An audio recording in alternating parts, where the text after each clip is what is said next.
नमस्कार, आप देख रहे हैं जनता टीवी। मैं हूं आपके साथ अमन त्रिपाठी। बुलेटिन की शुरुआत करेंगे एक बड़ी खबर के साथ। नाहन से बड़ी खबर, बड़ी जानकारी सामने। नाहन से इस वक्त की बड़ी खबर, सीएम सुखविंदर सिंह सुक्खू का नाहन दौरा प्रस्तावित है। जहां सिरमौर में एक दिवसीय दौरे पर रहने वाले सीएम सुक्खू 216 करोड़ के विकास कार्यों का उद्घाटन करते नजर आएंगे। साथ ही कई परियोजनाओं का इस दौरान उनके द्वारा शिलान्यास भी किया जाना। नाहन से ये बड़ी खबर, बड़ी जानकारी। कई परियोजनाओं का शिलान्यास मुख्यमंत्री सुखविंदर सिंह सुक्खू द्वारा किया जाना है। सीएम सुक्खू का नाहन दौरा प्रस्तावित है, जहां सिरमौर में एक दिवसीय दौरे पर रहेंगे सीएम सुक्खू। 216 करोड़ के विकास कार्यों का उद्घाटन करते नजर आएंगे। ये बड़ी खबर, बड़ी जानकारी नाहन से आपको बता रहे हैं। सीएम सुखविंदर सिंह सुक्खू का नाहन दौरा प्रस्तावित है। सिरमौर में एक दिवसीय दौरे पर रहेंगे सीएम सुक्खू, जहां 216 करोड़ के विकास कार्यों का उद्घाटन करते नजर आएंगे। वहीं कई परियोजनाओं का उनके द्वारा शिलान्यास भी किया जाना। ये बड़ी खबर, बड़ी जानकारी आपको बता रहे हैं सीएम सुखविंदर सिंह सुक्खू के नाहन दौरे को लेकर।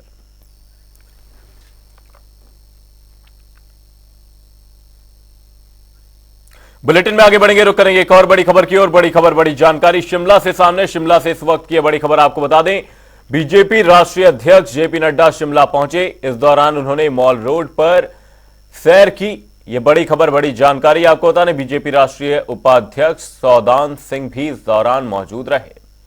वहीं पूर्व सीएम जयराम ठाकुर ने भी इस दौरान सैर का लुत्फ उठाया। प्रदेश अध्यक्ष राजीव बिंदल ने भी इस दौरान सैर की। वहीं सैर के बाद इंडियन कॉफी हाउस पहुंचे जेपी नड्डा। वहीं कॉफी हाउस में उन्होंने चाय की चुस्कियां ली। वहीं अपने पुराने दोस्तों के साथ मुलाकात करते भी नजर आए। ये बड़ी खबर, बड़ी जानकारी शिमला से। बीजेपी राष्ट्रीय अध्यक्ष जेपी नड्डा शिमला पहुंचे, जहां पर उन्होंने सैर की। वहीं कॉफी हाउस में चाय की चुस्कियां लेते नजर आए। हिमाचल प्रदेश के मुख्यमंत्री ठाकुर सुखविंदर सिंह सुक्खू ने नई दिल्ली में केंद्रीय नवीन और नवीकरणीय ऊर्जा मंत्री आर.के. सिंह से भेंट की। इस दौरान उन्होंने निष्पादित बिजली परियोजनाओं में विलंबित रॉयल्टी के कारण होने वाली राजस्व हानि के कारण प्रदेश के हितों की रक्षा के बारे में विचार विमर्श किया। साथ ही उन्होंने राज्य की विद्युत नीति के तहत मुफ्त बिजली देने का आग्रह भी किया।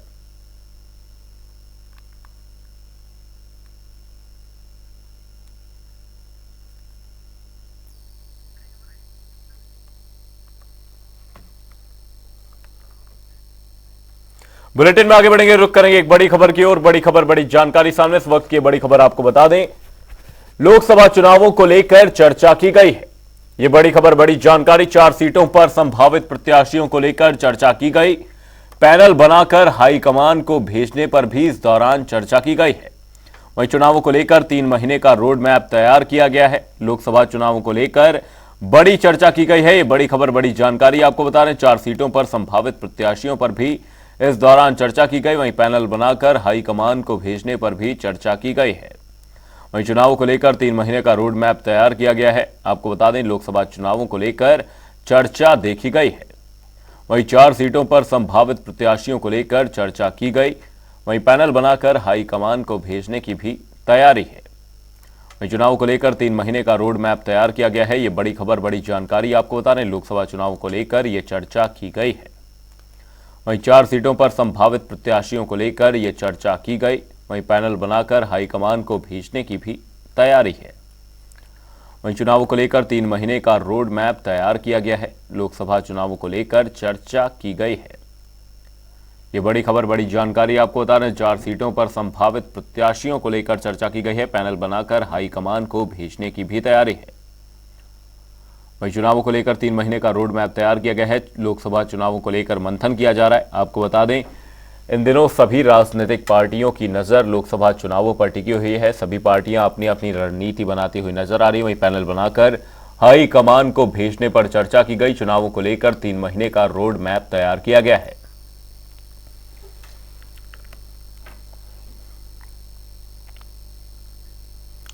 नैना देवी के विधायक रणधीर शर्मा ने प्रदेश सरकार पर जमकर निशाना साधा। साथ ही सुक्खू सरकार पर आरोप लगाए। उन्होंने कहा, उनकी विधानसभा क्षेत्र नैना देवी और सिविल स्वास्थ्य केंद्र घवांडल में बीजेपी के समय में 6 डॉक्टरों की पोस्ट भरी गई थी, लेकिन कांग्रेस सरकार आने पर यह सारी पोस्ट खाली कर दी गई। वहीं उन्होंने कहा, विपक्ष के विधायकों के साथ प्रदेश सरकार भेदभाव और अन्याय कर रही है।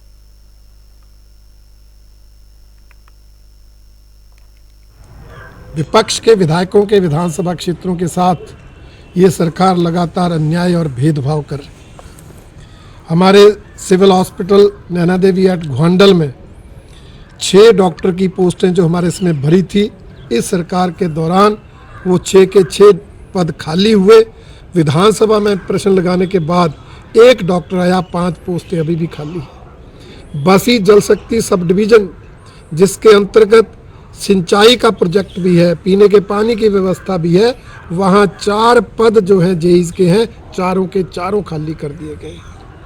अभी पिछले कल हमारा एक स्कूल है बाग चमियारा प्राइमरी स्कूल, 5 बच्चे हैं। सरकार की नोटिफिकेशन है कि 5 से अगर बच्चे कम हैं तो स्कूल डीनोटिफाई होगा, परंतु उस स्कूल में 5 बच्चे हैं। एसएमसी ने लिख के दिया, उसके बावजूद पिछले कल वो स्कूल डीनोटिफाई कर दिया। हमारे 4 लेन बनने से हमारी 5-6 पंचायतें जो हैं, चाहे वो कुटेला है, तनबौल है, छड़ोल है, मैथी है, कचौड़ी है, कल्लर है, कोठीपुरा, इस क्षेत्र के लोगों को आने जाने की दिक्कत होगी। हिमाचल के शिमला स्थित वाइल्ड फ्लावर होटल को राज्य सरकार को लंबी अदालती लड़ाई के बाद मिलने जा रहा है। दरअसल वाइल्ड फ्लावर हॉल मामले में हिमाचल प्रदेश हाईकोर्ट ने बड़ा फैसला लिया है। इसी को लेकर हमारे संवाददाता रॉबिन शर्मा ने senior additional advocate general I N Mehta से एक्सक्लूसिव बातचीत की। क्या कुछ रहा इस बातचीत में, आपको सुनवाते हैं। आज देखें तो पर्यटन विभाग के लिए एक बड़ी कामयाबी आज हिमाचल प्रदेश उच्च न्यायालय के फैसले से आई है। विश्व की 20 खूबसूरत जो होटल्स प्रॉपर्टी है उनमें से एक वाइल्ड फ्लावर हॉल, और 20 साल की लंबी कानूनी लड़ाई के बाद आज जो उसका पोजीशन है वो सरकार को दिया गया है। ज्यादा बातचीत के लिए हमारे साथ वरिष्ठ महाधिवक्ता यहाँ पर मौजूद हैं। सर, सबसे पहले आपसे जानना चाहेंगे कि पूरा किस तरह का मामला था ये, और अब किस तरह की जो पोजीशन है वो सरकार को दी गई है। देखिए, जब यह प्रॉपर्टी जलकर राख हुई थी तो उसके बाद हिमाचल प्रदेश सरकार ने फैसला लिया था कि इस प्रॉपर्टी को कैसे चलाया जाए, किसके द्वारा इसको चलाया जाए। तो ईस्ट इंडिया जो होटल्स है उसके साथ हिमाचल प्रदेश सरकार का करार हुआ था, और उस करार के मुताबिक हिमाचल प्रदेश का सरकार का उसमें शेयर जो है, इक्विटी जो है तय की गई थी। तो उसके बाद कानूनी लड़ाई का जो शुरुआत हुई है तो उसमें इसलिए हुई कि ईस्ट इंडिया होटल जो है उसको हमारा शेयर जो है, इक्विटी जो है वो नहीं दे पा रहा था। तो आर्बिट्रेशन में मामला गया, आर्बिट्रेशन से डिसाइड होने के बाद या उच्च न्यायालय में उसके बाद आया, तो आर्बिट्रेशन का जो फैसला आया वो हिमाचल प्रदेश सरकार के हक में आया। फिर माननीय उच्च न्यायालय का फैसला भी हिमाचल प्रदेश सरकार के हक में आया, पर्यटन विभाग के हक में आया। फिर उसके बाद उसकी जो एग्जीक्यूट करना था ऑर्डर, उसकी एग्जीक्यूशन पिटीशन यहाँ पर दायर की गई थी, और उसमें साफ तौर पर यह कहा गया था, जस्टिस सत्यन वैद्य जी की तरफ से इसमें खास तौर पर यह कहा गया, उनके कोर्ट के द्वारा यह फैसला हुआ था कि भी इसमें सरकार बताए कि भी आप इस प्रॉपर्टी के बारे में क्या सोच रहे हैं, क्या करना चाहते हैं। तो हमने उसमें फैसला दिया कि हम इस प्रॉपर्टी को रिज्यूम करना चाहते हैं, चलाना चाहते हैं। लेकिन कुछ विवाद उसमें बीच में पैदा हुआ, और रिव्यू पिटीशन, जिसे आप पुनर्विचार याचिका कहेंगे, वह ईस्ट इंडिया होटल्स ने दायर करी। तो उसके बारे में बहुत बहस जो दोनों पक्षों की तरफ से हुई। हमारे उसमें advocate, senior advocate supreme court से ध्रुव मेहता जी पेश होते थे, और एडवोकेट जनरल ऑफिस की पूरी टीम, पूरा मार्गदर्शन जो है हिमाचल प्रदेश सरकार का माननीय मुख्यमंत्री सुखविंदर सिंह सुक्खू का इस मामले में रहा है। हमेशा उन्होंने कहा है कि पर हिमाचल प्रदेश में पर्यटन को बढ़ावा देने के बारे में वो उनकी बड़ी ऐसी सोच है कि भी एक यह जो हमारा रेवेन्यू का बहुत बड़ा सोर्स यहाँ पर है, तो उसके बारे में उनका मार्गदर्शन हमेशा रहा है। तो उसमें आज जो है हम एप्लीकेशन एक और थी हमारी कि भी पोजेशन लेना था हमने उसके बारे में। तो माननीय उच्च न्यायालय में उसमें विशेष तौर पर कहा है कि 2 महीने में ईस्ट इंडिया होटल जो ब्रॉय ग्रुप है वो प्रॉपर्टी का कब्जा जो है हिमाचल प्रदेश पर्यटन विभाग को देगा।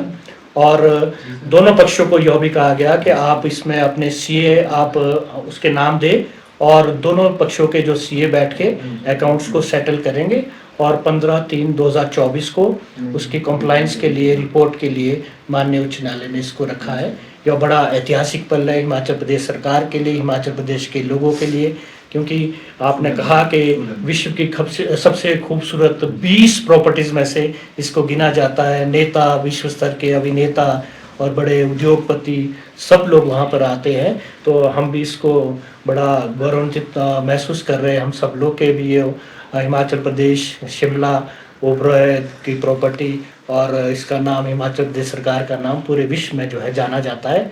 और ये आज बहुत ऐतिहासिक फैसला माननीय उच्च न्यायालय की तरफ से आया है। जिस तरह से पूरा ये मामला प्रकरण चला, कोर्ट में एक लंबी लड़ाई चली, ओबरॉय पक्ष की ओर से कहा गया कि हालांकि अभी तक जो सरकार की ओर से पोजीशन को लेकर नहीं दावा किया गया था जब बीच में ये मामला चल रहा था, फिर उसके बाद पूरी तरीके से जो कानूनी लड़ाई गई और आज ये फैसला सरकार के हक में आया है, पूरी प्रक्रिया को किस तरह से देखते हैं?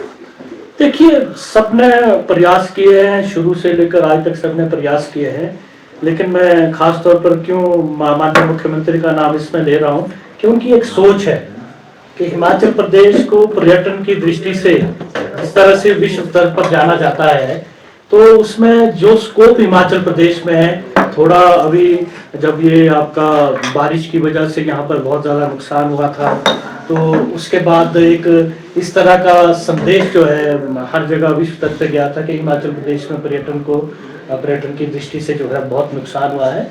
तो उस दृष्टि से जिस तरह से अब आज की डेट में लोगों में विश्वास बढ़ा है, पर्यटकों में विश्वास बढ़ा है, तो ये जिस तरह से इस प्रॉपर्टी को जाना जाता है, तो उस हिसाब से आपको हर तरह से जो है एक हिमाचल प्रदेश सरकार के लिए ये बहुत बड़ी खुशी की बात है कि भी हमें आज जो है इस प्रॉपर्टी को वापस जो है हिमाचल प्रदेश सरकार के लिए हक में जो है फैसला आया है और हमें इसका कब्जा जल्द ही मिल जाएगा। बहुत बहुत शुक्रिया हमसे बातचीत के लिए।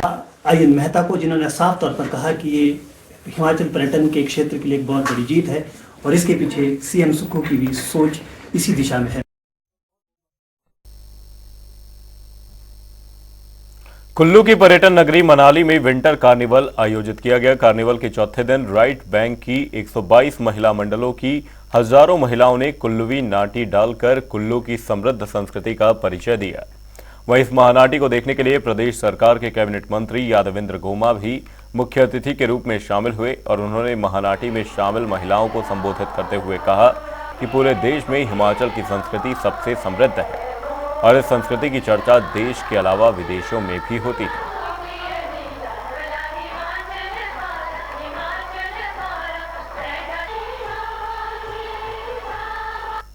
देखिए, हिमाचल प्रदेश का जो कल्चर है वो तो मैं पहले कह चुका हूँ कि सब राज्यों से अलग है। हर 10-15 किलोमीटर के बाद अगर हम हिमाचल में कहीं भी जाएं तो हर 10-15 किलोमीटर के बाद जो है हमारा कल्चर जो है वो अलग अलग रूप जो है वो लेता है। तो और ऊपर से हमारा जो प्रदेश है वो देवी देवताओं का स्थान है, अलग अलग हमारे देवता हैं, प्रतिष्ठित देवता भी हैं, देवी देवता यहाँ पर वास करते हैं। और हिमाचल प्रदेश की जो सभ्यता है, जो कल्चर है, वो पूरे हिमाचल प्रदेश में नहीं, पूरे देश में नहीं, बल्कि अंतर्राष्ट्रीय स्तर तक जो है हमारे हिमाचल प्रदेश के कल्चर की जो है वो नाम और एक छाप जो है वो लगती है। और हमारी जो नाटी है पूरे हिमाचल प्रदेश में कुल्लवी नाटी और हमारे यहाँ की मनाली की नाटी जो है वो मशहूर है और पूरे विदेश से, हिमाचल प्रदेश से और हमारे देश विदेश के लोग जो हैं वो इस नाटी का प्रचलन जो है कर रहे हैं और इंटरनेशनल मापचित्र में भी इनकी जो है वो एक अलग सी छाप जो है वो दिखाई देती है। हमीरपुर के बीजेपी जिला अध्यक्ष देशराज शर्मा ने प्रेस वार्ता की। इस दौरान उन्होंने केंद्रीय मंत्री अनुराग ठाकुर का आभार व्यक्त किया और कहा कि उन्होंने जो एक से श्रेष्ठ योजना चलाई थी उस योजना के तहत सरकारी स्कूलों में पढ़ने वाले बच्चों को लाभ मिल रहा है। वहीं ये योजना 499 हमीरपुर संसदीय क्षेत्रों में चलाई जा रही है और 500वें स्कूल का शुभारंभ माननीय उपराष्ट्रपति जगदीप धनखड़ के हाथों से किया जाएगा। और हमीरपुर में 6 जनवरी को कार्यक्रम के दौरान भाजपा गर्मजोशी से उपराष्ट्रपति का स्वागत करेगी।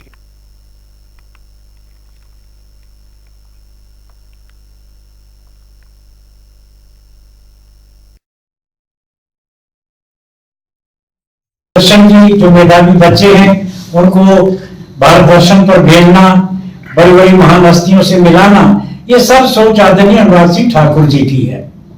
और इसी सोच को आगे बढ़ाते हुए माननीय अनुराग सिंह ठाकुर जी ने एक बहुत ही बढ़िया कार्यक्रम अपनी संस्कृति को बचाने के लिए शुरू कर दिया है। माननीय अनुराग सिंह ठाकुर जी का ये कहना है कि हमारे हमीरपुर जिला की अपनी पहचान नहीं है, चाहे हम लोक संस्कृति में देखें, खान पान में देखें। तो इस अपनी संस्कृति को बचाने के लिए जो हमारे पुराने लोकगीत हुआ करते थे, जो हमारे धार्मिक कार्यक्रमों में महिलाएं पुराने गीत गाया करती थी, ऐसा एक कार्यक्रम पूरे जिला भर में किया जा रहा है। सभी मंडलों को 4 भागों में बांटा गया है, 4-4 सेक्टर बनाए गए हैं, 20 हमारे सेक्टर हैं। वहां पर इस प्रकार की प्रतियोगिता सभी महिला मंडलों को हम आमंत्रित कर रहे हैं। State electricity board pensioners association की मासिक बैठक का आयोजन किया गया। सोलन के एक निजी होटल में ये पेंशनर्स एसोसिएशन की बैठक संपन्न हुई। जनरल सेक्रेटरी पीएल गुप्ता ने जानकारी देते हुए बताया कि इस महीने न तो इलेक्ट्रिसिटी बोर्ड के कर्मचारियों की सैलरी आई है और न ही पेंशनर्स को पेंशन मिली है, इसलिए कर्मचारियों ने भी सरकार के विरुद्ध मोर्चा छेड़ दिया है। अगर सरकार ने हमारी मांगों को जल्द नहीं सुना तो लोकसभा चुनाव अब जल्द ही आने वाले हैं, उसमें कर्मचारी उन्हें जवाब देंगे।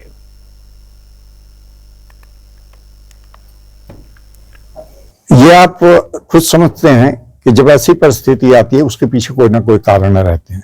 इलेक्ट्रिसिटी बोर्ड अपने आप में बाकी फाइनेंशियल तौर से बहुत सक्षम था, परंतु सरकार जो वादे करते हैं उसको वादे डिपार्टमेंट के थ्रू पूरा करते हैं, परंतु उसका जो पैसा है वो सरकार से बोर्ड को आना चाहिए था। जैसे सब्सिडी की बात है तो सब्सिडी जो सरकार की तरफ से 125 यूनिट का फ्री का जो दिया गया है वो बिना सोचे बिना समझे किसको देना चाहिए था किसको नहीं देना चाहिए था वो दे दिया गया, परंतु सरकार ने वो बोर्ड के खाते से गया है पैसा और वो बोर्ड को वापस नहीं मिला है सरकार से। तो इसी कारण ये भी एक बहुत बड़ा कारण है जिसके कारण ये आज की जो परिस्थिति आई जिसमें पहली तारीख को ना तो पेंशन मिली है पेंशनर्स को और ना ही उनकी सैलरी मिली है जो एम्प्लॉइज हैं। चंबा में 15 दिन पहले हुई एक युवक की मौत को दुर्घटना करार देते हुए पुलिस ने केस को बंद कर दिया था, लेकिन मृतक के परिवार ने इसको लेकर हत्या का शक जाहिर किया और ग्रामीण लोगों ने पूर्व प्रदेश उपाध्यक्ष जय सिंह की अगुवाई में जिला प्रशासन से इस केस में दोबारा से छानबीन करने की गुहार लगाई थी, जिसके लिए मृतक के परिजनों ने ज्ञापन भी दिया था, जिसमें साफ तौर से बताया गया था कि दोषियों के खिलाफ धारा 302 के तहत कार्यवाही की जाए। परिजनों की मांगे पूरी न होने पर अब उन्होंने शांतिपूर्ण तरीके से उपायुक्त कार्यालय के बाहर भूख हड़ताल शुरू कर दी है। वहीं ग्रामीणों की भूख हड़ताल को सीरियस लेते हुए पुलिस प्रशासन ने हड़ताल स्थल पर आकर ग्रामीणों से बातचीत की और आश्वासन दिया कि मामले में दोबारा से छानबीन शुरू की जाएगी।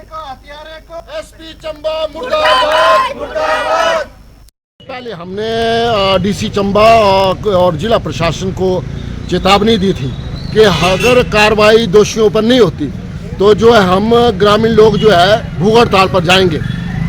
12 दिसंबर का बुक हुआ है और आज जो है 5 जनवरी की डेट है। आज तक ना तो जिला प्रशासन ने कार्रवाई की और ना ही चंबा पुलिस ने कार्रवाई की। पिछले दिनों साउ में एक व्यक्ति की लड़के की मौत हुई थी, जिसके बारे में ये भूख हड़ताल पर बैठे थे कि मामला दर्ज किया जाए। जो धारा 174 में पहले से कार्रवाई पुलिस अमल में ला रही थी, जो इनकी डिमांड थी कि इसमें एफआईआर दर्ज करके कार्रवाई की जाए। जो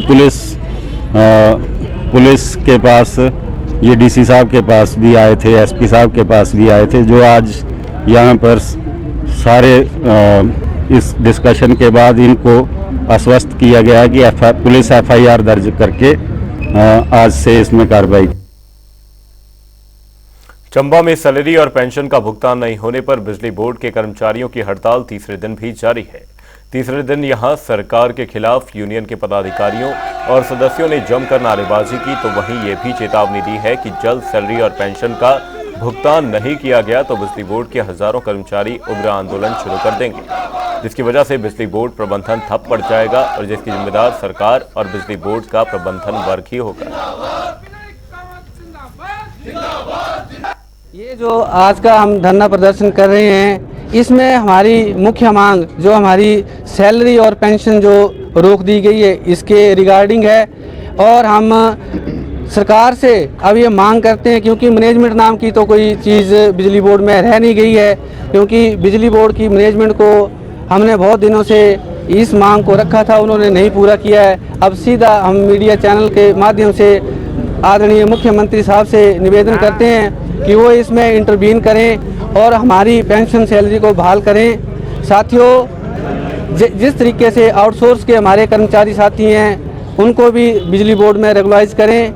आज पूरे हिमाचल का कर्मचारी जो है धरना प्रदर्शन पे है। आप सभी साथी भली भांति जानते हैं कि बिजली कर्मचारियों को उनकी पेंशन की अदायगी और उनके वेतन की अदायगी अभी तक जो है नहीं की गई है, जिसके चलते हम लोग जो है आज लगातार तीसरे दिन धरने पे हैं। मेरी ये सरकार से मांग है कि हमारी जो पेंशन अदायगी है, जो हमारे वेतन अदायगी है, वो जल्द से जल्द बहाल करे, नहीं तो कर्मचारी जो है और पेंशनर जो है वो मिलकर इससे भी उग्र आंदोलन जो है वो पूरे हिमाचल में करेंगे। बुलेटिन में फिलहाल के लिए सिर्फ इतना ही। कहीं जाएगा नहीं। जनता डी पर खबरों का सिलसिला रहेगा जारी। तब तक के लिए नमस्कार।